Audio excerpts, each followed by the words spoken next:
बच्चों ये देखो क्या लिखा हुआ है, इधर देखो सारे बच्चों क्या लिखा हुआ है, प्यारी तितली। ये क्या है, आप लोग के सबक का नाम है, क्या है ये, प्यारी तितली। अब देखो सवाल नंबर 1, अल्फाज बनाओ। फिर ये है पे, ये अलीफ, रे अलीफ, मिल के क्या हो गया, प्यारी। क्या हुआ, तो अभी आप लोग लिखो इसमें प्यारी। फिर ये दूसरा है, ये क्या है, इधर देखो सब लोग, क्या है ये क्या है, ये क्या है, ये क्या है, और ये क्या है, मिलके क्या हो जाएगा, प्यारी। वेरी गुड, ये मिलके क्या हो जाएगा, प्यारी।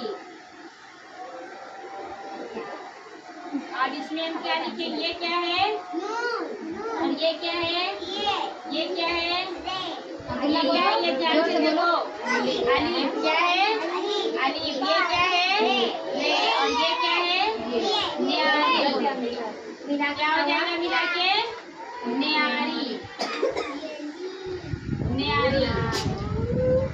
और ये क्या है बच्चों, इधर के बच्चे बोलो, ये क्या है, पे। क्या है, पे, ये अलीफ, रे, ये मिलके क्या हो जाएगा, प्यारी। क्या